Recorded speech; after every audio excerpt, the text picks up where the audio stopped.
ನಾಟಿ ಮಾಡಿದ ಮೇಲೆ ಈ ಜಾತಿಗೆ ಲೈಟಿಂಗ್ ಕೊಡಬೇಕಾಗ್ತದೆ. ಆ ಲೈಟಿಂಗ್ ಕೊಡಲಿಲ್ಲ ಅಂದರೆ ಮತ್ತೆ ನೀವೇನೇ ಮಾಡಿದ್ರು ಕೂಡ ಅದು ಬರೀ ಗಿಡ್ಡದಾಗೆ ಇರ್ತದೆ. ಬೆಳೆ ಆಗಾದ್ರೂ ಕೂಡ ಮತ್ತೆ ನಮಗೆ 50,000 ರೂಪಾಯಿ ಲಾಭ ಇದೆ ಹಾಗಾಗಿರೋ ಬೆಳೆಯಿಂದ. ಅದು ಹೇಗೆ ಅಂತಂತಂದ್ರೆ, ಒಂದು ಕೊಂಬೆಗೆ 100 ಕೊಂಬೆ ಮಾಡಿದ್ರೆ ಅದೊಂದು 8 ರಿಂದ 10 ಟನ್ ಕೊಯ್ತದೆ. ಅವರೇಜ್ ರೇಟು ಒಂದು 3 ಲಕ್ಷ ಒಂದು ಎಕರೆಗೆ ಉಳಿತದೆ, ಯಾವುದೇ ನಷ್ಟ ಇಲ್ಲದೆ.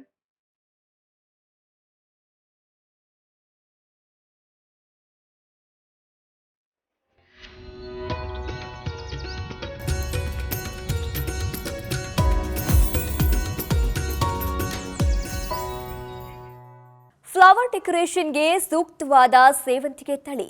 ಈ ತಳಿಯ ಹೂವಿಗಿಲ್ಲ ಮಾರುಕಟ್ಟೆಯ ಸಮಸ್ಯೆ. 3 ತಿಂಗಳಲ್ಲಿ ಲಕ್ಷ ಆದಾಯ ತಂದುಕೊಡುವ ಬೆಳೆ ಐಶ್ವರ್ಯ 2 ಸೇವಂತಿಗೆ ಬೇಸಾಯ. ಕೃಷಿ ಖಜಾನೆಗೆ ಸ್ವಾಗತ. ನಾನು ಶ್ವೇತಾ.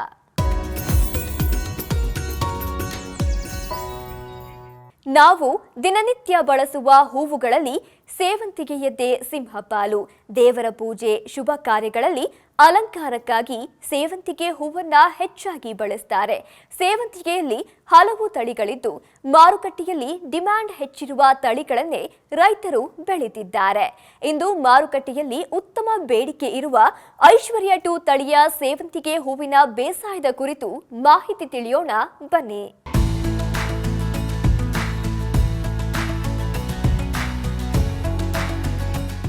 ಸೇವಂತಿಗೆ ಮನುಷ್ಯ ಕೃಷಿ ಮಾಡಿದ ಮೊದಲ ಹೂ ಎಂದೇ ಹೇಳಲಾಗುತ್ತೆ. ಇಂತಹ ಪ್ರಾಚೀನ ಇತಿಹಾಸ ಹೊಂದಿರುವ ಸೇವಂತಿಗೆ ಇಂದಿಗೂ ತನ್ನ ಪ್ರಾಮುಖ್ಯತೆಯನ್ನು ಉಳಿಸಿಕೊಂಡಿದೆ. ಸೇವಂತಿಗೆಯಲ್ಲಿ 10 ತಳಿಗಳಿದ್ದು ಈ ಹೂವನ್ನು ದೊಡ್ಡ ಪ್ರಮಾಣದಲ್ಲಿ ಬೇಸಾಯ ಮಾಡಲಾಗ್ತಿದೆ. ವಿಶ್ವದಲ್ಲೇ ಅತಿ ಹೆಚ್ಚು ಬೆಳೆಯುವ ಹೂವುಗಳ ಪಟ್ಟಿಯಲ್ಲಿ ಈ ಹೂವಿಗೂ ಸ್ಥಾನ ಇದೆ.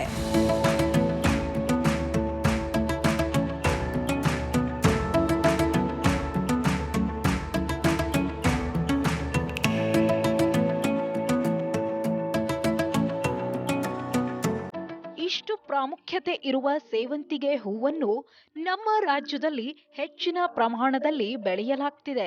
ಇನ್ನು ಬೆಂಗಳೂರು ಸುತ್ತಮುತ್ತಲಿನ ಜಿಲ್ಲೆಗಳಲ್ಲಿ ಇದರ ಕೃಷಿ ಹೆಚ್ಚು. ಜೊತೆಗೆ ನೆರೆಯ ತಮಿಳುನಾಡು, ಮಹಾರಾಷ್ಟ್ರ, ಆಂಧ್ರಪ್ರದೇಶದಲ್ಲಿ ದೊಡ್ಡ ಪ್ರಮಾಣದಲ್ಲಿ ಇದರ ಕೃಷಿ ನಡೆಯುತ್ತಿದೆ.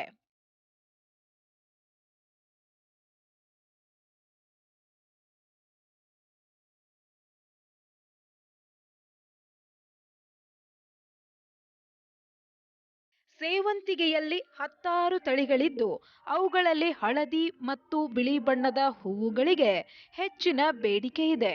ಹಾಗಾಗಿ ಹಳದಿ ಮತ್ತು ಬಿಳಿ ಬಣ್ಣದ ಹೂ ಬಿಡುವ ತಳಿಗಳನ್ನೇ ರೈತರು ಹೆಚ್ಚಾಗಿ ಬೆಳೀತಾರೆ.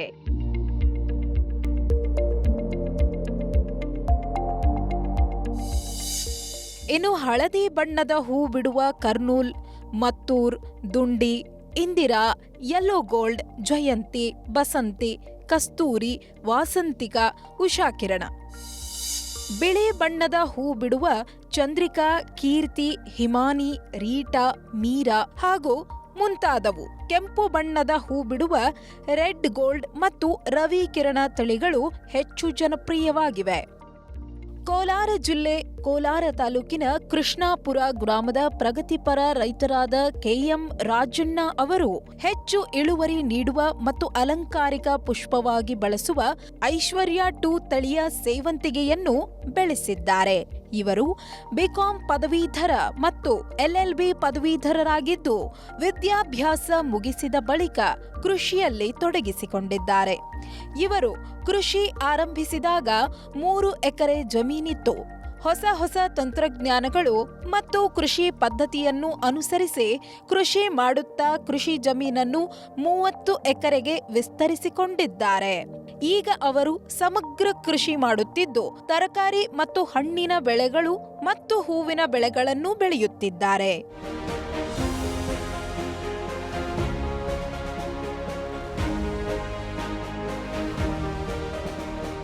ಸೇವಂತಿಗೆ ಅಥವಾ ಬೇರೆ ಯಾವುದೇ ಬೆಳೆ ಬೆಳೆಯುವುದಕ್ಕಿಂತ ಮೊದಲು ಭೂಮಿಯಲ್ಲಿರುವ ಪೋಷಕಾಂಶಗಳ ಪ್ರಮಾಣವನ್ನು ತಿಳಿದುಕೊಳ್ಳುವುದು ಅಗತ್ಯವಾಗಿರುತ್ತೆ. ಹಾಗಾಗಿ ಇವರು ಕಡ್ಡಾಯವಾಗಿ ಮಣ್ಣು ಪರೀಕ್ಷೆ ಮಾಡಿಸಿ ಅದರ ವರದಿ ಆಧರಿಸಿ ಗೊಬ್ಬರ ಮತ್ತು ಸೂಕ್ಷ್ಮ ಪೋಷಕಾಂಶಗಳನ್ನು ನೀಡುತ್ತಾರೆ.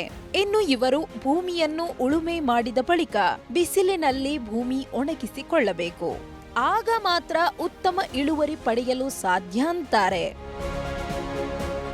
ನಾವು ಭೂಮಿಯನ್ನು ಚೆನ್ನಾಗಿ ಆಳವಾಗಿ ಉಳುಮೆ ಮಾಡಬೇಕಾಗ್ತದೆ ಮತ್ತು ಭೂಮಿಯನ್ನು ಒಣಗಿಸ್ಬೇಕಾಗ್ತದೆ. ಒಂದು ಬೆಳೆ ಆದಮೇಲೆ ಕನಿಷ್ಠ ಬಿಸಿಲು ಇದ್ದರೆ 1 ತಿಂಗಳು ಅಥವಾ ಬಿಸಿಲಿಲ್ಲದೆ 2 ತಿಂಗಳಾದರೂ ಭೂಮಿಯನ್ನು ಒಣಗಿಸಿ ಸುಮಾರು ಸತಿ ಕಲ್ಟಿವೇಟ್ ಮಾಡೋದ್ರಿಂದ ಭೂಮಿಗೆ ಗಾಳಿ ಬೆಳಕು ಸೇರೋದ್ರಿಂದ ನೈಟ್ರೋಜನ್ನು ಬೇಕಾಗಿರ್ತಕ್ಕಂಥ ಎಲ್ಲ ಅಂಶಗಳು ಭೂಮಿಗೆ ಬಿಸಿಲಿನಿಂದ ಸಿಗ್ತವೆ. ನಾವು ಬಿಸಿಲು ಒಣಗಿಸಿ ಏನು ಬರ್ತದೆ ನಾವು ಅಂದ್ಕೊಂಡಿರ್ಬೋದು, ಕ್ರಿಮಿಕೀಟ ಸಾಯ್ತದೆ ಮತ್ತು ಅದರಲ್ಲಿ ಬೇಕಾಗಿರ್ತಕ್ಕಂಥ ಗಿಡಕ್ಕೆ ಬೇಕಾಗಿರ್ತಕ್ಕಂಥ ಜೀವಿಗಳ ಉತ್ಪತ್ತಿ ಆಗ್ತವೆ. ಮೊದಲು ಉಳುಮೆ ಮಾಡಿ ಚೆನ್ನಾಗಿ ಹದ ಮಾಡ್ಕೋಬೇಕಾಗ್ತದೆ. ಭೂಮಿ ಅದಾದ ತಕ್ಷಣವೇ ನಾವು ಸಾಯಿಲ್ ಟೆಸ್ಟ್ ಮಾಡಿಸ್ಬೇಕು, ಮಣ್ಣಿನ ಪರೀಕ್ಷೆಯನ್ನು ಮಾಡಬೇಕಾಗ್ತದೆ.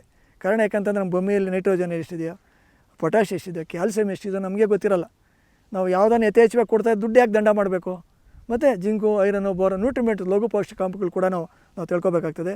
ಅದರಿಂದ ಸರ್ಕಾರದ ಕಾಲೇಜುಗಳಲ್ಲಿ ಬರೀ 500 ರೂಪಾಯಿ ಕೊಟ್ಟರೆ ನ್ಯೂಟ್ರಿಮೆಂಟ್ ಟೆಸ್ಟನ್ನು ರಿಪೋರ್ಟ್ ಕೊಟ್ಟರೆ, ಸರ್ವೆ ನಂಬರ್ ಕೊಟ್ಟು ನಾನು ಏನು ಬೆಳೆ ಮಾಡ್ತಾಯಿದ್ದೆ ಅಂತ ಮಾಹಿತಿ ಕೊಟ್ಬಿಟ್ರೆ ನಾವು 1 ವಾರ ಟೈಮ್ ತೊಗೊತಾರೆ. ಮತ್ತು ನೀರನ್ನು ಕೂಡ ನೀವು ಕೊಡ್ಬೋದು. ವಾರ ಆದಮೇಲೆ ಕರೆಕ್ಟಾಗಿ ಸಜೆಸ್ಟ್ ಮಾಡ್ತಾರೆ, ನೀನು ಏನೇನು ಗೊಬ್ಬರ ಕೊಡಬೇಕು, ಇದಕ್ಕೆ ಈ ಬೆಳೆಗೆ ಏನೇನು ಕೊಡಬೇಕಂತ ಸೂಕ್ತವಾಗಿ ವಿಜ್ಞಾನಿಗಳನ್ನು ಅದನ್ನು ಫಸ್ಟ್ ಮಾಡ್ಕೊಳ್ಳಿ. 1 ಎಕರೆಯಲ್ಲಿ 11ರಿಂದ 12 ಸಾವಿರ ಸಸಿ ನಾಟಿ. ಸೇವಂತಿಗೆಯನ್ನು 2 ಸಾಲು ಪದ್ಧತಿಯಲ್ಲಿ ನಾಟಿ ಮಾಡಲಾಗುತ್ತೆ. ಎಕರೆಗೆ 11ರಿಂದ 12 ಸಾವಿರ ಸಸಿಗಳನ್ನು ನಾಟಿ ಮಾಡಬೇಕು. ಸೇವಂತಿಗೆ ಬೆಳೆಯಲು ಉತ್ತಮವಾಗಿ ಬೆಳೆಸಿದ ಸಸಿಗಳನ್ನೇ ತಂದು ನಾಟಿ ಮಾಡಬೇಕು. ಇನ್ನು ಕಳೆ ನಿಯಂತ್ರಣ ಹಾಗೂ ನೀರಿನ ನಿರ್ವಹಣೆಗಾಗಿ ಮಲ್ಚಿಂಗ್ ಮಾಡಿಕೊಳ್ಳಬೇಕು. ಬೆಡ್ ಸಿದ್ಧಪಡಿಸಿದ ಬಳಿಕ ಅದಕ್ಕೆ ಗೊಬ್ಬರ ಹಾಕಿಕೊಳ್ಳಬೇಕು. ಆ ಬಳಿಕ ಬೆಡ್ ಪೂರ್ಣವಾಗಿ ತೊಯ್ಯುವಂತೆ ನೀರು ನೀಡಿ 8 ದಿನ ಬಿಡಬೇಕು. ಈ ಅವಧಿಯಲ್ಲಿ ಗೊಬ್ಬರದಲ್ಲಿರುವ ಸಾರ ಭೂಮಿಗೆ ಸೇರಿ ಭೂಮಿ ಸಾರವರ್ಧನೆಗೊಳ್ಳುತ್ತೆ. ಆ ಬಳಿಕ ಸಸಿಗಳನ್ನು ನಾಟಿ ಮಾಡಿದ್ರೆ ಸಸಿಗಳು ಉತ್ತಮವಾಗಿ ಬೆಳೆಯುತ್ತವೆ. ಸೇವಂತಿಗಾದರೆ 2 ಬೆಡ್ಡು 2 ಲೈನ್ ಮಾಡ್ತೀರಿ. ಅಂದರೆ ಅಗಲ 1 ಅಡಿಯಿಂದ 1 ಕಾಲಡಿ ಇರ್ತದೆ, ನಾರಿಂದ ನಾರು ಕೂಡ 1 ಕಾಲಡಿ ಇರ್ತದೆ. ಜಿಗ್ಜಾಗ್ಸ್ ಪದ್ಧತಿಯಲ್ಲಿ ಅಂದರೆ ಈ 2 ಈ ಕಡೆ ಉಣಿದ್ರೆ ಅದು ಸೆಂಟ್ರಲ್ ಆ ಕಡೆ ಬರೋಂಗೆ ನಾವು ಉಣ್ಬೇಕಾಗ್ತದೆ. ಒಂದು 12,000ರಿಂದ 11,000ದಿಂದ 12,000 ಸಸಿ ಬೀಳ್ತದೆ. ನೀವು ಅದು ಮಾಡಿಕೊಂಡು ನೀವು ಬೇಸಿಗೆಯಲ್ಲಾದರೆ ಮಂಚಿಂಗ್ ಮಾಡೋದು ತುಂಬ ಅವಶ್ಯಕತೆ, ಮಳೆಗಾಲದ ಅವಶ್ಯಕತೆ ಇಲ್ಲ. ಮಂಚಿಂಗ್ ಮಾಡೋದ್ರಿಂದ ತುಂಬಾ ಲಾಭ ಇದೆ. ಕಳೆ ಬರಲ್ಲ, ಹಾಕಿರ್ತಕ್ಕಂಥ ಗೊಬ್ಬರ ಎವಾಪರೇಟ್ ಆಗೋಲ್ಲ, ಮತ್ತು ಮಳೆ ಹೆಚ್ಚಾದಾಗ ಅದಕ್ಕೆ ತೊಂದರೆ ಆಗೋಲ್ಲ, ಮತ್ತು ಕಿಮ್ಕೀಟ ಅದು ಮತ್ತೊಂದು ಭೂಮಿಯಿಂದ ಈಚೆಗೆ ಬರೋದಾಗಲಿ ಒಳಗೋದಾಗ ಆಗೋಲ್ಲ. ಅದರಿಂದ ನಾವು ಈಗ 1 ಎಕರೆ ಕಳೆ ಒರೆಸ್ಬೇಕಂತಂದರೆ 1 ಸರಿ ಒರೆಸೋದು 8,000 ಖರ್ಚಾಗ್ತದೆ. ಮಂಚಿಂಗ್ ಬರೀ 16,000 ಖರ್ಚಾಗ್ತದೆ. ಮಂಚಿಂಗ್ ಮಾಡಿಬಿಟ್ಟು 1 ಕಾಲಡಿಗೆ ಹೋಲ್ ಮಾಡಿಕೊಂಡು ನಾರನ್ನು ಒಳ್ಳೆ ನರ್ಸರಿಯಿಂದ, ಅದು ಮುಖ್ಯ, ಇದನ್ನು ಚೆನ್ನಾಗಿ ತಿಳ್ಕೊಳ್ಳಿ.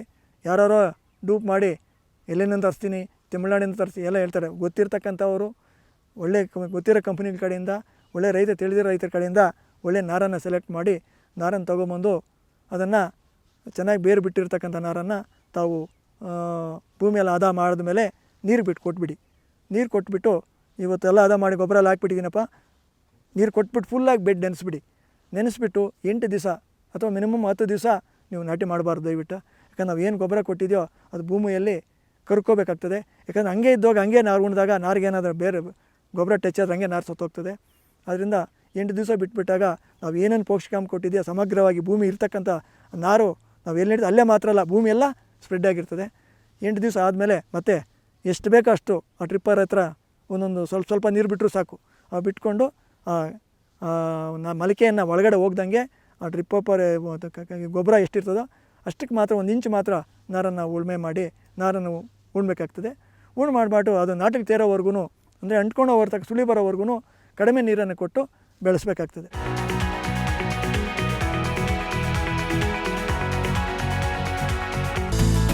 ಸೇವಂತಿಗೆ ಬೆಳೆಗೆ 2.5ರಿಂದ 3 ಅಡಿ ಅಗಲದ ಬೆಡ್ ನಿರ್ಮಾಣ. ಭೂಮಿ ತಯಾರಿ ಮಾಡುವಾಗ ಭೂಮಿಗೆ ಹೆಚ್ಚಿನ ಕೊಟ್ಟಿಗೆ ಗೊಬ್ಬರ ನೀಡಲಾಗುತ್ತೆ. ಕೊಟ್ಟಿಗೆ ಗೊಬ್ಬರವನ್ನು ಇಡೀ ಜಮೀನಿಗೆ ಎರಚಿ ಬಳಿಕ ಉಳುಮೆ ಮಾಡಿ ಬೆಡ್ ಮಾಡಲಾಗುತ್ತೆ. ಆದ್ರೆ ಈ ವಿಧಾನದಲ್ಲಿ ಕೊಟ್ಟಿಗೆ ಗೊಬ್ಬರದ ಎಲ್ಲಾ ಸತ್ವ ಬೆಳೆಗಳಿಗೆ ಸಿಗದೆ ಕೊಟ್ಟಿಗೆ ಗೊಬ್ಬರ ವ್ಯರ್ಥವಾಗುತ್ತೆ. ಸಾಮಾನ್ಯವಾಗಿ ಸೇವಂತಿಗೆ ಬೆಳೆಯಲ್ಲಿ 2.5ರಿಂದ 3 ಅಡಿ ಅಗಲದ ಬೆಡ್ ಮಾಡುತ್ತೇವೆ. 2 ಬೆಡ್ಗಳ ನಡುವೆ ಅಂತರ ಇರುತ್ತೆ. ಈ ಹಿನ್ನೆಲೆಯಲ್ಲಿ ಬೆಳೆ ಬೆಳೆಯುವ ಬೆಡ್ ಮೇಲೆ ಮಾತ್ರ ಟ್ರೈಕೋಡರ್ಮಾ, ಸುಡೋಮೋನಾಸ್ ಬೆರೆಸಿದ ಕೊಟ್ಟಿಗೆ ಗೊಬ್ಬರ, ಬೇವಿನ ಹಿಂಡಿ, ಹೊಂಗೆ ಹಿಂಡಿ ಹಾಗೂ ಸೂಕ್ಷ್ಮ ಪೋಷಕಾಂಶಗಳನ್ನು ಹಾಕಿಕೊಳ್ಳಬೇಕು. ಇದರಿಂದ ಜಮೀನಿಗೆ ಬಳಸುವ ಕೊಟ್ಟಿಗೆ ಗೊಬ್ಬರದಲ್ಲಿ ಉಳಿತಾಯವಾಗುತ್ತೆ. ಖರ್ಚಿನಲ್ಲಿ ಗಣನೀಯ ಉಳಿತಾಯ ಮಾಡಬಹುದು ಅಂತಾರೆ ರಾಜಣ್ಣ ಅವರು. ವ್ಯವಸಾಯ ಮಾಡುವಾಗ ತೋಟಕ್ಕೆಲ್ಲ ಗೊಬ್ಬರ ಚೆಲ್ತಾ ಇದ್ದೀರಿ, ಬೇಡ, ಆ ಪದ್ಧತಿ ಬೇಡ. ಯಾಕಂತಂದರೆ ನಾವು ಈಗ ಎಲ್ಲ ಮಾಡ್ತಕ್ಕಂಥದ್ದು ಬೆಡ್ ಸಿಸ್ಟಮಲ್ಲಿ. ಬೆಡ್ 2.5 ಅಡಿ ಬೆಡ್ ಇಡ್ತೀರಿ, ಇನ್ನೂ ಅಗಲ ಅಂತಂದರೆ 3 ಅಡಿ ಇಡ್ತೀರಿ ಮಿನಿಮಮ್ ಅಂತಂದರೆ. ಈಗ 2.5 ಅಡಿ ನಾವು ಈ ಸೇವಂತಿಗೆಗಾದರೆ 2.5 ಅಡಿಯಿಂದ 3 ಅಡಿ ಬೆಡ್ ಸಾಕಾಗ್ತದೆ. ಅದರಿಂದ ಭೂಮಿಗೆ ಅದು 6 ಅಡಿ ಸ್ಪೇಸ್ ಇಡ್ತೀರಿ. ಸೆಂಟ್ರಲ್ ಎಷ್ಟು ಗ್ಯಾಪ್ ಇರ್ತದೆ? 3 ಅಡಿ ಇರ್ತದೆ. ಈ ಗೊಬ್ಬರ ಎಲ್ಲ ಕಡೆ ಚೆಲ್ಲಿದಾಗ 3 ಅಡಿ ಬಿಕ್ಕಿರೋ ಗೊಬ್ಬರ ಎಲ್ಲ ಗಾಳಿಗೆ, ಮಳೆಗೆ, ಒಣಗಿ ಅದರಲ್ಲಿ ಇರ್ತಕ್ಕಂಥ ಪೋಷಕಾಂಶಗಳಲ್ಲಿ ಕಳ್ಕೊಂಡ್ಬಿಡ್ತದೆ. ಆದ್ದರಿಂದ 8 ಲೋಡು ಎಕರೆಗೆ ಗೊಬ್ಬರ ಹಾಕೋ ಬದಲು 6 ಲೋಡನ್ನು ಅಂದರೆ 5,000 ಸಾವಿರ ಉಳ್ಕೊತದೆ. ಇವತ್ತು ಗೊಬ್ಬರ ಲೋಡ್ 3,500ರಿಂದ 4,000 ಲೇಬರೆಲ್ಲ ಸೇರಿ 5,000 ಆಗ್ತದೆ ಒಂದು ಲೋಡ್ ಕೊಟ್ಟಿಗೆ ಗೊಬ್ಬರ ಹಾಕಬೇಕಾದ್ರೆ. ಅದರಿಂದ 5ರಿಂದ 10 ಸಾವಿರ ಉಳ್ಕೊತದೆ. ಅದೇ ನಾನು ಲೈನ್ ಮಾಡಿಕೊಂಡು ಒಂದು ಡ್ರಿಪ್ ಪೈಪ್ ಇಟ್ಕೊಂಡು ಒಂದು ಉರಿ ಇಟ್ಕೊಂಡು 5 ಅಡಿ 6 ಅಡಿಗೋ ನೀವು ತಿಪ್ಪೆ ಗೊಬ್ಬರನ ಹಾಕ್ಬಿಡಿ. ಅದಾದಮೇಲೆ ಟ್ರೈಕೋಡರ್ಮಾ, ಸೂಡೋಮೋನಾಸು, ಸ್ಪೆಸೋಮೋನಾಸು ಇವೆಲ್ಲ ಒಂದು ಬೇವಿನ ಹಿಂಡಿಗೆ ಅಥವಾ ತಿಪ್ಪೆ ಗೊಬ್ಬರಕ್ಕಾದ್ರೂ ಮಿಕ್ಸ್ ಮಾಡಿ ಇಟ್ಕೊಂಡು ನೆರಳಲ್ಲಿ ಬೆಳೆ ಮಾಡೋಕ್ಕೆ ಮುಂಚೆನೇ ಮಾಡ್ಕೋಬೇಕಿದೆಲ್ಲ. ಮಣ್ಣು ಸಾಯಿಲ್ ಆದ ತಕ್ಷಣವೇ ಒಂದು 15 ದಿವಸ ಅದನ್ನು ರೊಟೇಟ್ ಮಾಡಿ ಅದರ ಒಂದಕ್ಕೆ ಲಕ್ಷಾಂತರ ಕೋಟ್ಯಾಂತರ ಜೀವಾಣುಗಳು ಉತ್ಪತ್ತಿ ಆಗಿರ್ತವೆ. ಅದನ್ನು ಮಾಡಿ ಇಟ್ಕೊಳ್ಳಿ. ಮಾಡಿ ಇಟ್ಕೊಂಡು ಈ ತಿಪ್ಪೆ ಗೊಬ್ಬರ ಆದಮೇಲೆ ಅದನ್ನು ಹಾಕ್ಬಿಟ್ಟು ಗೊಬ್ಬರದ ಜೊತೆಯಲ್ಲಿ ಮತ್ತು ಅವ್ರ ಡಾಕ್ಟ್ರುಗಳು ಏನು ಸಜೆಸ್ಟ್ ಮಾಡಿರ್ತಾರೆ ವಿಜ್ಞಾನಿಗಳು, ಜೊತೆಗೆ ನೀವು ಪ್ರತಿ ಬೆಳೆಗೂ ಕೂಡ ಬೇವಿನ ಹಿಂಡಿ ಹಾಕಿ ಮತ್ತು ಉಂಗೆ ಹಿಂಡಿ ಹಾಕಿ. ನನ್ನ ಪ್ರಕಾರ ಒಂದು ಎಕರೆಗೆ 500 kg ಬೇವಿನ ಹಿಂಡಿ, ಒಂದು 500 kg ಉಂಗೆ ಹಿಂಡಿ, ಜೊತೆಗೆ ಜಿಂಕು, ಐರನ್ನು, ಬೋರಾನ್ ಇವು ಪೋಷಕಾಂಶಗಳು ಅದನ್ನು ನೀವು ರಿಪೋರ್ಟ್ ಕೊಟ್ಟಿರ್ತಾರೆ. ಅದನ್ನು ನೋಡಿಕೊಂಡು ಮತ್ತು NPK, DAP ಆಗಿರ್ಬೋದು, ಪೊಟ್ಯಾಷ್ ಆಗ್ಬೋದು ಅದನ್ನು ಕೊಡಬೇಕಾಗ್ತದೆ. ನಾನು ಪೂರ್ತಿ ರಾಸಾಯನಿಕ ಗೊಬ್ಬರನ ಬಳಸೋದೇ ಇಲ್ಲ, ಬರೀ 50ರಿಂದ 40% ಮಾತ್ರ ಬಳಸ್ತೀನಿ. ಉಳಿದಿದ್ದ ಗೊಬ್ಬರಗಳಾಗಿರ್ತಕ್ಕಂಥ ಈ ಎರೆಹುಳು ಗೊಬ್ಬರ ಆಗಿರ್ಬೋದು, ಮತ್ತು ಕೊಟ್ಟಿಗೆ ಗೊಬ್ಬರ, ಮತ್ತು ಕಾಂಪೋಸ್ಟ್ ಗೊಬ್ಬರ, ಮತ್ತು ಬೇವಿನ ಹಿಂಡಿ, ಉಂಗೆ ಹಿಂಡಿ, ಕಡಲೆಕಾಯಿ ಹಿಂಡಿ ಇವುಗಳೆಲ್ಲ ಜೊತೆಗೆ ಜೀವಾಣುಗಳನ್ನು ಟ್ರೈಕೋಡರ್ಮಾ, ಸೂಡೋಮೋನಾಸು, ಸ್ಪೆಸೋಮೋನಾಸು ಈ ಥರ ಎಲ್ಲ ರೀತಿಯ ವೈಜ್ಞಾನಿಕವಾಗಿರ್ತಕ್ಕಂಥ ಪದ್ಧತಿಯಲ್ಲಿ ನಾನು ವ್ಯವಸಾಯ ಮಾಡ್ತಾಯಿದ್ದೀನಿ. ಹೀಗೆ ಸಿದ್ಧಪಡಿಸಿದ ಬೆಡ್ಗಳನ್ನು ಕೇವಲ ಒಂದು ಬೆಳೆ ಬೆಳೆದು ಉಳುಮೆ ಮಾಡುವ ಅಗತ್ಯ ಇಲ್ಲ. ಇದೇ ಬೆಡ್ನಲ್ಲಿ ಇನ್ನು 2 ಬೆಳೆಗಳನ್ನು ಬೆಳೆದುಕೊಳ್ಳಬಹುದು. ಅದೇ ಬೆಡ್ನಲ್ಲಿ ವರ್ಷವಿಡೀ ಬೆಳೆ ಬೆಳೆಯಬಹುದು. ಇದರಿಂದಲೂ ಖರ್ಚು ಉಳಿತಾಯವಾಗುತ್ತೆ ಅನ್ನುವುದು ರಾಜಣ್ಣ ಅವರ ಅನುಭವದ ಮಾತು. ಮತ್ತು ಏನೇ ಬೆಳೆ ಮಾಡಿದ್ರು ಕೂಡ ನಾನು ಒಂದು ಭೂಮಿಯನ್ನು ಕಲ್ಟಿವೇಟ್ ಮಾಡಿ ಒಂದು ಬೆಡ್ ಮಾಡಿದ್ರೆ ಅದರಲ್ಲಿ 2ರಿಂದ 3 ಬೆಳೆ ಅಂದರೆ ಒಂದು ವರ್ಷ ಪೂರ್ತಿ ಲೇಬರ್ ಇಲ್ಲದೆ, ಟ್ರ್ಯಾಕ್ಟರ್ ಖರ್ಚಿಲ್ಲದೇ ನಾನು ವ್ಯವಸಾಯ ಮಾಡೋದ್ರಿಂದ ನನಗೆ ಅದರಿಂದ ಸುಮಾರು ದುಡ್ಡು ಉಳಿತಾಯ ಆಗ್ತಾಯಿದೆ. ಅದರಿಂದ ನನಗೆ ಯಾವುದೇ ಒಂದು ಬೆಳೆಯಲ್ಲಿ ನಷ್ಟ ಆದರೂ ಕೂಡ ಇನ್ನೊಂದು ಬೆಳೆ 2 ಬೆಳೆ ಲಾಭ ನನಗೆ ಪಡೆದಿದ್ದೀನಿ. ಸೇವಂತಿಗೆ ಬೆಳೆಯಲ್ಲಿ ಗೊಬ್ಬರದ ನಿರ್ವಹಣೆಗೆ ಹೆಚ್ಚಿನ ಒತ್ತು ನೀಡಬೇಕು. ಸೂಕ್ತ ಸಮಯದಲ್ಲಿ ಗೊಬ್ಬರಗಳನ್ನು ನೀಡಬೇಕು. ಇನ್ನು ಸೇವಂತಿಗೆ ಬೆಳೆಯನ್ನು ಹಲವು ರೋಗ ಮತ್ತು ಕೀಟಗಳು ಕಾಡುತ್ತವೆ. ಇವುಗಳಲ್ಲಿ ಪ್ರಮುಖವಾದವುಗಳೆಂದರೆ ಪ್ರಮುಖ ಕೀಟಗಳು ಮತ್ತು ರೋಗಗಳು. ಕೀಟಗಳು ಹೇನು, ಥ್ರಿಪ್ಸ್, ಮೊಗ್ಗು ಕೊರೆಯುವ ಹುಳು. ರೋಗಗಳು ಹಳದಿ ನಂಜು ರೋಗ, ಬೇರು ಕೊಳೆ ರೋಗ, ಎಲೆ ಚಿಕ್ಕೆ ರೋಗ, ತುಕ್ಕು ರೋಗ. ಸೇವಂತಿಗೆಯಲ್ಲಿ ಈ ರೋಗ ಮತ್ತು ಕೀಟಗಳು ಕಂಡುಬಂದರೆ ಸೂಕ್ತ ಕೀಟನಾಶಕವನ್ನು ಸ್ಪ್ರೇ ಮಾಡಿಕೊಳ್ಳಬೇಕು. ಗೊಬ್ಬರಗಳು ಕೊಡೋ ವಿಷಯಕ್ಕೆ ಬಂದಾಗ ನೀವು ನಾಟಿ ಆದಮೇಲೆ ಒಂದು 10 ಡೇಸ್ ಯಾವುದೇ ಒಂದು ಗೊಬ್ಬರನ ಕೊಡೋಕೆ ಹೋಗಬೇಡಿ. 10 ಡೇಸ್ ಆದಮೇಲೆ ನೀವು ಸ್ವಲ್ಪ ಅದಕ್ಕೆ ಚೆನ್ನಾಗಿ ಚಳಿಗಾಲ ಆದರೆ ಸ್ವಲ್ಪ ಬೇಗ ಬೇರು ಬಿಡಲಿ ಅನ್ನೋ ಉದ್ದೇಶದಿಂದ ಬ್ಲೈಟೆಕ್ಸ್ ಅಂತ ಬರುತ್ತೆ, COC ಅಂತ, ಅದನ್ನು ಸ್ವಲ್ಪ ಹೀಟ್ ಇರ್ತದೆ, ಅದು ಕೊಡೋದ್ರಿಂದ ಬೇಗ ಬೇರು ಬಿಟ್ಟು ಬೇಗ ಗಿಡ ಆಗ್ತದೆ. ಅದನ್ನು ಕೊಟ್ಕೊಬೇಕಾಗ್ತದೆ. ಮತ್ತು ಒಂದು 10 ಡೇಸ್ ಆದಮೇಲೆ ಕಡಿಮೆ ಒಂದು 5ರಿಂದ 10 kg ಯೂರಿಯಾ ಕೊಟ್ಟರೆ ಸ್ವಲ್ಪ ಗಿಡ ಪಿಕಪ್ ಬರ್ತದೆ. ಮತ್ತು ನಾವು ಕೊಟ್ಟರೆ ಗೊಬ್ಬರ ಸಾಕಷ್ಟು ಇರ್ತದೆ. ಮತ್ತು ಔಷಧಿ ವಿಷಯಕ್ಕೆ ಬಂದಾಗ ಇದನ್ನು ಮಾಡ್ಕೋಬೇಕಾಗ್ತದೆ. ಔಷಧಿ ವಿಷಯಕ್ಕೆ ಬಂದಾಗ 8ರಿಂದ 10 ದಿವಸಕ್ಕೆ ಬೇಸಿಗೆಯಲ್ಲಾದರೆ ಅವಶ್ಯಕತೆಯೇ ಇರೋಲ್ಲ. ಒಂದು ಡೈಥಿನ್ 40, M45 ಇಲ್ಲ ರೆಡಮಿಲ್ ಗೋಲ್ಡು ಈ ಥರ ಕಡಿಮೆ ಡೋಸೇಜ್ ಇರ್ತಕ್ಕಂಥ ಔಷಧಿಗಳನ್ನು ಸಾಪ್ ಆಗಿರ್ಬೋದು, ಡೈಥಿನ್ M45 ಆಗಿರ್ಬೋದು, ಬಾವಿಸ್ಟಿನ್ ಆಗಿರ್ಬೋದು, ಇಂಥ ಔಷಧಿಗಳು. ಮತ್ತು ಅದ್ರ ಜೊತೆಗೆ ಇಮಿಡಾ, ಈ ಟ್ರಿಪ್ಸು, ಮೈಟ್ಸು ಈ ಗಾಳಿಯಲ್ಲಿ ಇದೆ ಸ್ಟಾರ್ 20 ಇಂಥವೆಲ್ಲ ಬರ್ತವೆ. ಇಂಥವನ್ನೆಲ್ಲ ಕಡಿಮೆ ಇರ್ತಕ್ಕಂಥ ಔಷಧಿಗಳನ್ನು ನಾವು 8ರಿಂದ 10 ದಿವಸಕ್ಕೊಂದ್ಸರಿ ಸ್ಪ್ರೇ ಕೊಡಬೇಕಾಗ್ತದೆ. ಸೇವಂತಿಗೆ ಬೆಳೆಗೆ ಲೈಟಿಂಗ್ ಮಾಡಬೇಕು. ಒಂದು ಗಿಡದಲ್ಲಿ ಕನಿಷ್ಠ 1 ಕೆಜಿ ಹೂ ಸಿಗುತ್ತೆ. ಸೇವಂತಿಗೆ ಬೆಳೆ ಸೂಕ್ತ ನಿರ್ವಹಣೆ ಕೇಳುವ ಬೆಳೆ. ಈ ಬೆಳೆಯನ್ನು ಹೇಗೆ ನಿರ್ವಹಣೆ ಮಾಡುತ್ತೇವೋ ಅದಕ್ಕೆ ತಕ್ಕಂತೆ ಇಳುವರಿ ಬರುತ್ತೆ. ಹಾಗಾಗಿ ನಾಟಿ ಮಾಡಿದ ಬಳಿಕ ಸಸಿ ಬೆಳವಣಿಗೆ ಪೂರಕವಾಗಿ ರಾತ್ರಿ ವೇಳೆ ಲೈಟ್ ಹಾಕಬೇಕು. ಒಂದು ವೇಳೆ ಸೂಕ್ತ ಸಮಯದಲ್ಲಿ ಲೈಟಿಂಗ್ ನೀಡದಿದ್ದರೆ ಗಿಡ ಗಿಡ್ಡದಾಗಿರುತ್ತೆ, ಉತ್ತಮ ಬೆಳವಣಿಗೆ ಹೊಂದುವುದಿಲ್ಲ. ಇದರಿಂದ ಇಳುವರಿ ಸಹ ಕಡಿಮೆ ಬರುತ್ತೆ. ಲೈಟಿಂಗ್ ನೀಡಿದರೆ ಇಳುವರಿಯಲ್ಲಿ ಭಾರಿ ವ್ಯತ್ಯಾಸವಾಗುತ್ತೆ. ಇನ್ನು ಗಿಡ ಉತ್ತಮವಾಗಿ ಬೆಳೆಯಲು ಹೆಚ್ಚು ಕವಲುಗಳು ಬರಲು ಸುಳಿ ಚಿವುಟುವುದು ಅತಿ ಮುಖ್ಯವಾಗಿರುತ್ತೆ. ಸುಳಿ ಚಿವುಟಿ ಗಿಡವನ್ನು ಉತ್ತಮವಾಗಿ ಬೆಳೆಸಿಕೊಂಡರೆ ಒಂದು ಗಿಡದಲ್ಲಿ ಕನಿಷ್ಠ 1 ಕೆಜಿ ಹೂ ಸಿಗುತ್ತೆ. ನಾಟಿ ಮಾಡಿದ ಮೇಲೆ ನಾನು ಹೇಳಿದ್ನಲ್ಲಿ ಮೊದಲೇ ಆಗಸ್ಟಿಂದ ಆಚೆಗೆ ಅಂದರೆ ಅರ್ಧ ಆಕಾಶ ಮೋಡ ಕವಿದಿದ್ರೆ ಅಂಥ ಟೈಮಲ್ಲಿ ಕಂಪಲ್ಸರಿ ಈ ಜಾತಿಗೆ ಲೈಟಿಂಗ್ ಕೊಡಬೇಕಾಗ್ತದೆ. ಇಲ್ಲೇ ನಮ್ಮ ರೈತರು ಎಡವಟ್ಟು ಮಾಡ್ತಕ್ಕಂಥದ್ದು. ಏನು ನೋಡೋಣ ಬಿಡೋ ಅಂತ ಜಂಬ ಮಾಡಿರ್ತಕ್ಕಂಥವ್ರು ಹೂವು ಬಂದಮೇಲೆ ಲೈಟಿಂಗ್ ಕೊಟ್ಟಿದ್ದಾರೆ, ಪ್ರಯೋಜನ ಆಗಲ್ಲ. ಅದು ಎಷ್ಟು ಬೆಳವಣಿಗೆ ಆಗ್ತಂತಂದರೆ ಅದಕ್ಕೊಂದು ಸ್ಟೇಜ್ ಇರುತ್ತೆ. ನಾಟಿ ಮಾಡಿದ ಮೇಲೆ ನಾವು ಏನು ಲೈಟಿಂಗ್ ಕೊಡ್ತಾರೋ 45 ದಿವಸದಲ್ಲಿ ಎಷ್ಟು ನಾವು ಗಿಡ ಬೆಳೆಸ್ತೀರೋ ಅಷ್ಟೇ. ಆ ಲೈಟಿಂಗ್ ಕೊಡಲಿಲ್ಲ ಅಂದರೆ ಮತ್ತು ನೀವೇನೇ ಮಾಡಿದ್ರು ಕೂಡ ಅದು ಬರೀ ಗಿಡ್ಡದಾಗೆ ಇರ್ತದೆ. ಹೂವು ಬರುತ್ತೆ. ಈಗ ಒಂದೇ ಗಿಡ ಒಂದೇ ಕೌಲು, ಒಂದು 10 ಕೌಲು ಬರ್ತದೆ, 10 ಹೂವು ಬಿಡ್ತದೆ. ಒಂದು ಗಿಡಕ್ಕೆ 10 ಹೂವು ಬಂದರೆ ನಾವು ಏನು ಬರ್ತದೆ, ನಮಗೆ ಏನೇನೂ ಬರೋಲ್ಲ. ಅದರಿಂದ ಏನು ಮಾಡಬೇಕು, 15 ದಿವಸ ಆದಮೇಲೆ ಸುಳಿಯನ್ನು ಚೂಟಬೇಕಾಗ್ತದೆ. ಚೂಡಿಸಿಬಿಟ್ಮೇಲೆ ಅದಕ್ಕೆ ನಾವು ಕೈಯಿಂದ ಚೂಟಿಂದ ಇನ್ಫೆಕ್ಷನ್ ಆಗಿರುತ್ತೆ, ಕತ್ತರಿಂದ ಚೂಟಬೇಕಾಗ್ತದೆ. ಅದಕ್ಕೆ ಸ್ವಲ್ಪ ರೆಡಮಿಲ್ ಗೋಲ್ಡೋ ಅಥವಾ COCನೋ ಒಂದು ಸ್ಪ್ರೇ ಕೊಟ್ಟರೆ ಅದು ರೋಗನೂ ಒಂದಿಂದ ಸ್ಪ್ರೆಡ್ ಆಗೋಲ್ಲ.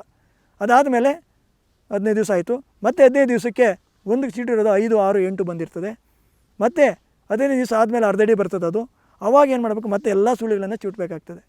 ಎಲ್ಲ ಚೂಟಿದ ಮೇಲೆ ಅವು ಮತ್ತೆ 15 ದಿವಸ ಒಳಗಡೆ ಅವಾಗ ಒಂದು ಸ್ಪ್ರೇ ಕೊಡಬೇಕಾಗುತ್ತೆ, COC ಅಥವಾ ರೆಡಮಿಲ್ ಗೋಲ್ಡನ್ನು. ಎಲ್ಲ ಅವು 1ರಿಂದ ಅಲ್ಲಿಗೆ ಮಿನಿಮಮ್ಮು 1ರಿಂದ 10, 10ರಿಂದ 10 100 ಆಯಿತು. 100 ಬಂಚಲು ಗಿಡ ಆಗ್ತದೆ. ಅದಕ್ಕೆ ನಾವು ಒಂದು ಕಾಲಡಿಗೆ ಇಡ್ತಕ್ಕಂಥ ಬೆಡ್ ಪೂರ್ತಿ ಗಿಡ ಆಗಿರ್ತದೆ. ಆವಾಗ ಮತ್ತೆ 15 ದಿವಸ ಆದಮೇಲೆ ನಾವು ಲೈಟಿಂಗ್ ತೆಗೆದು ಬಿಡಬೇಕಾಗ್ತದೆ. ಅಲ್ಲಿಗೆ 45 ದಿವಸ ಆಯಿತು. 40 ದಿವಸ ಆದಮೇಲೆ ತೆಗೆದ ಮೇಲೆ ಅದು ಇನ್ನೂ ಒಂದು ಅರ್ಧ ಅಡಿ ಬೆಳೆದ ಮೇಲೆ ಒಂದು ಕೊಂಬೆಯಲ್ಲಿ ಮಿನಿಮಮ್ಮು ಮೇಲೆ ಒಂದು ಬರುತ್ತೆ ಫಸ್ಟು, ಜೊತೆಯಲ್ಲಿ ಹಿಂದಿನ 15ವರೆಗೂ ಬರ್ತದೆ. 15 ಹೂವು ಬರ್ತದೆ ಒಂದು ರೆಂಬೆಗೆ. 100 ರೆಂಬೆ ಇರ್ತದೆ. ನಾವು ಮಿನಿಮಮ್ 80-70 ರೆಂಬೆ ಇರ್ತದೆ, 100 ಬರ್ತದೆ. ಹಂಗಾಗಿ ಮಿನಿಮಮ್ ಒಂದು ಗಿಡಕ್ಕೆ ನಮ್ಗೆ 1 ಕೆಜಿ ಆದರೂ ಹೂವು ಸಿಗ್ತದೆ. 1 ಕೆಜಿ ನಿಮ್ಗೆ ಗೊತ್ತಿದ್ದಂಗೆ ಕಡಿಮೆ ಅಂದರೂ ಕೂಡ 100 ರೂಪಾಯಿ. ಮಳೆಗಾಲದಲ್ಲಿ ಏನೋ ತುಂಬ ಮಳೆ ಆಯಿತು, ನಷ್ಟ ಆಯಿತು ಅಂತ 70-80 ಹೋಗಿರ್ಬೋದು. ಈಗಲೂ ಕೂಡ 100 ರೂಪಾಯಿ ಆವ್ರೇಜ್ ನಮ್ಮ ರೇಟು 150 ರೂಪಾಯಿ ಹೋಗ್ತದೆ, 200 ರೂಪಾಯಿ ಕೂಡ ಹೋಗ್ಬಿಡ್ತದೆ. ಹಂಗಾಗ್ತದೆ. ಅವಾಗ ಏನು ಮಾಡಬೇಕು, ಲೈಟಿಂಗ್ ತೆಗೆದ ಮೇಲೆ 3 ತಿಂಗಳಿಗೆ ಫುಲ್ ಹೂವು ಬಂದುಬಿಡ್ತದೆ. ಅವಾಗ ಮಾತ್ರ ಜವಾಬ್ದಾರಿಯಾಗಿ, ಇದು ತುಂಬ ಇಂಪಾರ್ಟೆಂಟು, ಹೂವು ಅಳಿದ ಮೇಲೆ ಯಾವುದೇ ಕಾರಣಕ್ಕೂ ಅದನ್ನು ಬಿಡಬಾರ್ದು. ಬಿಟ್ಟರೆ ಏನಾಗ್ತದೆ, ಅದಕ್ಕೆ ಇಲ್ಲದೇ ಇರತಕ್ಕಂಥ ಎಲೆ ಕೆಳಗಡೆಯಿಂದನೇ ಒಣಗ್ತಾ ಇದೆ, ವೈಟ್ ಕಲರ್ ಬರ್ತದೆ, ರೋಗ ಬರ್ತದೆ. ಅದೇನೇ ರೇಟ್ ಇರಲಿ ಇಲ್ಲದೆ ಹೋಗಲಿ ಅದನ್ನು ಕಟ್ ಮಾಡಿಬಿಟ್ಟು ಮಾರ್ಕೆಟಿಗೆ, ಯಾವ ರೀತಿ ಮಾರ್ಕೆಟಿಂಗ್ಗೆ 3 ಇಂಚು ಬಿಟ್ಟು ಕಟ್ ಮಾಡಬೇಕಾಗ್ತದೆ ಈ ರೀತಿ. ಯಾಕಂದರೆ ಡೆಕೋರೇಷನ್ಗೆ ಹೋಗ್ತದೆ. ಈ ಥರ ಸುಚ್ಚುತ್ತಾರೆ ಅದನ್ನು, ಇದು ಗಟ್ಟಿಯಾಗಿರ್ತದೆ. ಇದನ್ನು 3 ಇಂಚು ಬಿಟ್ಟು ನಾವು ಕತ್ತರಿಯಲ್ಲೇ ಕಟ್ ಮಾಡಬೇಕಾಗ್ತದೆ.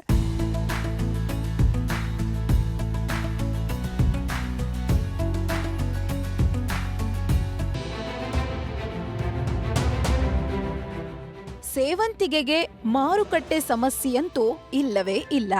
ಹೆಚ್ಚಿನ ಪ್ರಮಾಣದಲ್ಲಿ ಹೂ ಬೆಳೆದರೆ ವ್ಯಾಪಾರಿಗಳೇ ರೈತರ ಜಮೀನಿಗೆ ಹೋಗಿ ಹೂ ಖರೀದಿಸುತ್ತಾರೆ. ಈ ಹೂವನ್ನು ಬೆಂಗಳೂರು, ಚಿಕ್ಕಬಳ್ಳಾಪುರದ ಹೂವಿನ ಮಾರುಕಟ್ಟೆಗೆ ತೆಗೆದುಕೊಂಡು ಹೋಗಿ ಮಾರಾಟ ಮಾಡಬಹುದು. ಈ ಹೂವಿಗೆ ಮಾರ್ಕೆಟಿಂಗ್ ಸಮಸ್ಯೆ ಇಲ್ಲ. ಆದರೆ ಎಲ್ಲಾ ಕಾಲದಲ್ಲಿಯೂ ಒಂದೇ ಬೆಲೆ ಸಿಗುವುದಿಲ್ಲ. ಕೆಲವೊಮ್ಮೆ ಹೆಚ್ಚಿನ ಬೆಲೆ ಸಿಕ್ಕರೆ ಕೆಲವೊಮ್ಮೆ ಕಡಿಮೆ ಬೆಲೆ ಸಿಗುತ್ತೆ. ಮತ್ತು ಮಾರ್ಕೆಟ್ ವಿಚಾರಕ್ಕೆ ಬಂದಾಗ ಇಲ್ಲಿ ಬಂದು ಕೇಳ್ತಕ್ಕಂಥವ್ರು ಇದ್ದಾರೆ, ಅವ್ರಿಗೂ ಕೊಡ್ಬೋದು. ಇಲ್ಲಾಂದರೆ ಬೆಂಗಳೂರು ಅಥವಾ ಚಿಕ್ಕಬಳ್ಳಾಪುರ ಹೂ ಮಾರ್ಕೆಟ್ಗಳಿದೆ, ಅಲ್ಲಿ ನಾವು ಒಂದು ಬ್ಯಾಗ್ ಮಾಡಿಕೊಂಡು ಅದಕ್ಕೆ 28 kg ಬ್ಯಾಗ್ ಮಾಡಿ ಅದನ್ನು ತೆಳ್ಳಗಿರ್ತಕ್ಕಂಥ ಮೇಲೆ ಬೆಟ್ಟೆ ಹಾಕಿ ಸಾಯಂಕಾಲ ಹೊತ್ತು ಅದನ್ನು ಹೊಲಿದು ಬಿಟ್ಟು ಮಾರ್ಕೆಟಿಗೆ ನಾವೇ ತೊಗೊಂಡು ಹೋಗ್ಬೋದು. ಇಲ್ಲಾಂದರೆ ಬಾಡಿಗೆ ಗಾಡಿನ ತೊಗೊಂಡು ಹೋದರೆ ಅವರೇ ಏನು ಅವತ್ತು ಬೆಲೆ ಇರ್ತದೆ ಅವತ್ತು ನಮ್ಮನ್ನು ಕೇಳೇನೆ ಮಾರ್ತಾರೆ. ಮತ್ತು ದುಡ್ಡು ಕೂಡ ಅಷ್ಟೇ ಅವತ್ತೇ ಕೊಡ್ತಾರೆ, ವಿಶ್ವಾಸದಲ್ಲಿ ಮಾರನೇ ದಿನ ಕೊಡ್ತಾರೆ. ಅದರಲ್ಲಿ ಮಾರ್ಕೆಟಿಂಗ್ದೇನು ಹೂಗೇನು ಸಮಸ್ಯೆನೇ. ಚಿಕ್ಕಬಳ್ಳಾಪುರ ಇರ್ಬೋದು, ಬೆಂಗಳೂರಲ್ಲಿ ಬೇಜಾನ್ ರಾತ್ರಿಗೆ 12 ಗಂಟೆ ರಾತ್ರಿಗೆ ಬೆಂಗಳೂರಿಗೆ ಮಾರ್ಕೆಟ್ಗೆ ಹೋದರೆ ಬೆಳಗ್ಗೆ 6 ಗಂಟೆಗೆ ಮನೆಗೆ ವಾಪಸ್ ಬರ್ಬೋದು. ಮತ್ತು ಚಿಕ್ಕಬಳ್ಳಾಪುರಕ್ಕೆ ಹೋದ್ರೆ ಒಂದು ಚೆನ್ನೈ ಮತ್ತು ಹೈದರಾಬಾದು ಈ ಎಕ್ಸ್ಪೋರ್ಟರ್ಸು ಜಾಸ್ತಿ ಇದ್ದಾರೆ. ಸೀಸನ್ನಲ್ಲಿ ಬಾಂಬೆ ಅವರು ಇವರೆಲ್ಲ ತೋಟಕ್ಕೆ ಬರ್ತಾರೆ, ಅವರೆಲ್ಲ ಕ್ರೇಟ್ಗೆ ಮತ್ತು ಬಾಕ್ಸ್ಗೆ ಅಂತ ಪ್ಯಾಕ್ ಮಾಡೋಂಥ ಕೂಡ ವ್ಯವಸ್ಥೆ ಇದೆ. 1 ಎಕರೆಯಲ್ಲಿ 7.5 ರಿಂದ 8 ಟನ್ ಇಳುವರಿ. 1 ಎಕರೆಯಲ್ಲಿ 6 ರಿಂದ 7 ಲಕ್ಷ ರೂಪಾಯಿ ಆದಾಯ. 1 ಎಕರೆಯಲ್ಲಿ ಕನಿಷ್ಠ 3 ಲಕ್ಷ ರೂಪಾಯಿ ಲಾಭ. ಐಶ್ವರ್ಯ ತಳಿಯ ಸೇವಂತಿಗೆಯನ್ನು ಉತ್ತಮವಾಗಿ ಬೆಳೆಯಬೇಕೆಂದರೆ 1 ಎಕರೆಗೆ 2 ರಿಂದ 2.5 ಲಕ್ಷ ಖರ್ಚು ಬರುತ್ತೆ. ಈ ಬಾರಿ 7.5 ರಿಂದ 8 ಟನ್ ಇಳುವರಿ ಬರುವ ನಿರೀಕ್ಷೆ ಇದೆ. ಕೆಜಿಗೆ ಸರಾಸರಿ 100 ರೂಪಾಯಿ ಸಿಕ್ಕರೂ 8 ಟನ್ನಿಂದ 8 ಲಕ್ಷ ಆದಾಯ ಬರುತ್ತೆ. ಇಳುವರಿ 6 ಟನ್ ಬಂದರೂ ಸಹ 6 ಲಕ್ಷ ಬರುತ್ತೆ. ಈ ಲೆಕ್ಕದಲ್ಲಿ ಖರ್ಚು ಕಳೆದು 3 ತಿಂಗಳಲ್ಲಿ ಕನಿಷ್ಠ 3 ಲಕ್ಷ ಲಾಭ ಬರುತ್ತೆ. ಬೆಲೆ ಹೆಚ್ಚು ಸಿಕ್ಕರೆ ಲಾಭವೂ ಅಷ್ಟೇ ಪ್ರಮಾಣದಲ್ಲಿ ಏರುತ್ತೆ ಅಂತಾರೆ ರಾಜಣ್ಣ ಅವರು. ಒಂದು ಕೊಂಬೆಗೆ 100 ಕೊಂಬೆ ಮಾಡಿದ್ರೆ ಅದೊಂದು 8 ರಿಂದ 10 ಟನ್ ಕೊಯ್ತದೆ. ಬಂಡವಾಳ ಭೂಮಿ ಹೊಸದಾಗೆ ರೆಡಿ ಮಾಡಿದ್ರು ಕೂಡ ಎಲ್ಲ ಒಂದು 2 ರಿಂದ 2.5 ಲಕ್ಷ ಖರ್ಚು ಬರ್ತದೆ 1 ಎಕರೆಗೆ. ಖರ್ಚು ನಾವು 8 ಟನ್ ಅಂತಂದ್ರೆ ಕೂಡ 8 ಲಕ್ಷ ಬರುತ್ತೆ. ಕನಿಷ್ಠ ನಾವು ಕಡಿಮೆ ಬೆಳೆದ್ರಪ್ಪ ಅಂತಂದರೆ 6 ಟನ್ ಅಂದರೂ ಕೂಡ 6 ಲಕ್ಷ ಬರುತ್ತೆ. ಈಗ 3 ಲಕ್ಷ ಖರ್ಚು, ಅದು 3 ಲಕ್ಷ ಉಳಿದೆ ಎಷ್ಟು ಸಂತೋಷ. ಒಂದು ಬೆಳೆಯಲ್ಲಿ 3 ತಿಂಗಳಿಗೆ ಅದೂ ಈ ರೀತಿ ನಾವು ಲೆಕ್ಕ ಹಾಕ್ಬೇಕು. ನಾವು 10 ಲಕ್ಷ ಬಂದ್ಬಿಡ್ತು ಅಂತ ಮುಖ್ಯ ಅಲ್ಲ ಇಲ್ಲಿ. ಈಗ 10 ಲಕ್ಷ ಬಂದರೆ ಟೊಮಾಟೊ 1 ಎಕರೆ ಹಾಕಿದ್ರೆ 4 ವರ್ಷ 10 ಎಕರೆ ಹಾಕ್ತಾನೆ. ಅದರಿಂದ ನಾವು ಮಿನಿಮಮ್ಮಲ್ಲೇ ಹೋಗಬೇಕಾಗ್ತದೆ. ಮ್ಯಾಕ್ಸಿಮಮ್ ಅದೃಷ್ಟ, ಅದು ಲಾಟ್ರಿ ಇದ್ದಂಗೆ. 100 ರೂಪಾಯಿ ಇರೋದು 200 ರೂಪಾಯಿ ಆದರೆ 6 ಲಕ್ಷ ಬರುತ್ತೆ, ಇಲ್ಲ 20 ಲಕ್ಷ ಬರುತ್ತೆ. ಅದು ಯಾವಾಗೂ ಬರಲ್ಲ, ಎಲ್ರಿಗೂ ಬರಲ್ಲ. ಅದನ್ನು ಆವರೇಜ್ ರೇಟು ಒಂದು 3 ಲಕ್ಷ 1 ಎಕರೆಗೆ ಉಳಿತದೆ, ಯಾವುದೇ ನಷ್ಟ ಇಲ್ಲದೇ. 3 ತಿಂಗಳಿಗೆ ಅದೂ 4ನೇ ತಿಂಗಳಿಗೆ ಪೂರ್ತಿ ಬೆಳೆ ಆಗೋಗ್ತದೆ. ಸೇವಂತಿಗೆ ಹೂವುಗಳು ಸಂಪೂರ್ಣವಾಗಿ ಕಟಾವಾಗಿ ಬೆಳೆ ಕೊನೆಯಾದ ಬಳಿಕವೂ ಅದರಿಂದ ಆದಾಯ ಪಡೆಯಲು ಸಾಧ್ಯವಿದೆ ಅನ್ನೋದು ರಾಜಣ್ಣನವರ ಅಭಿಪ್ರಾಯ. ಅದು ಹೇಗೆ ಎಂದು ಅವರೇ ವಿವರಿಸಿದ್ದಾರೆ. ಬೆಳೆ ಆಗಾದ್ರೂ ಕೂಡ ಮತ್ತೆ ನಮಗೆ 50,000 ರೂಪಾಯಿ ಲಾಭ ಇದೆ ಹಾಗಾಗಿರೋ ಬೆಳೆಯಿಂದ. ಅದು ಹೇಗೆ ಅಂತಂತಂದರೆ, ಆ ಹಸಿರು ಗೊಬ್ಬರನ ನೀವು ಆ ತೋಟದಲ್ಲಿ ಹೋದರೆ ಗಮ್ಮಂತ ಇರ್ತದೆ ಆ ವಾಸನೆಗೆ. ಇಂಥ ಆಹಾರ ನಾವು ಕೊಂಡ್ಕೋಬೇಕಂತಂದ್ರೆ 50,000 ಕೊಟ್ಟರು ಸಿಗೋಲ್ಲ ಗೊಬ್ಬರ, ಹಸಿರೆಲೆ ಗೊಬ್ಬರ. ಅದು ಇಂಥ ಈ ಸಿಂಟೆಡ್ ಆಯಿಲ್ ಇರ್ತಕ್ಕಂಥ ಒಂದು ಗಿಡ ಇದು ಸೇವಂತಿಗೆ. ಇದರಿಂದ ಏನು ಉಪಯೋಗ ಅಂತಂದರೆ ನೀವು ತಿಳ್ಕೊಳ್ಳಿ, ಡಾಕ್ಟ್ರನ್ನ ಕೇಳಿ. ಇದರಿಂದ ನೆಮಟೋಡ್ಸು, ವೈರಸ್ಸು, ಈ ಗಂಟು ರೋಗ, ಈ ಗಿಡ ಸತ್ತೋಗೋಂಥ ರೋಗ, ಸುಮಾರು ರೋಗಗಳೆಲ್ಲ ನಾಶನ ಮಾಡ್ತದೆ. ಇದನ್ನು ಮತ್ತೆ ರೋಟೋವೇಟ್ರ್ ಹಾಕ್ಬಿಟ್ಟು ಮತ್ತೆ ಭೂಮಿಗೆ ಸೇರಿಸ್ಬಿಟ್ಟು ನೀನು ಅರ್ಧ ಬಂಡವಾಳ ಹಾಕೋದು ಸಾಕು, ಇನ್ನೊಂದು ಬೆಳೆ ಅದಷ್ಟು ತಾನೇ ಬರ್ತದೆ. ಟೊಮಾಟೊ ಆದರೆ 3,000 ಬಾಕ್ಸ್ ಕೊಯ್ದು 4,000 ಬಾಕ್ಸ್ ಕೊಯ್ತದೆ, ಅಷ್ಟು ಗಿಡ ಆಗ್ತದೆ.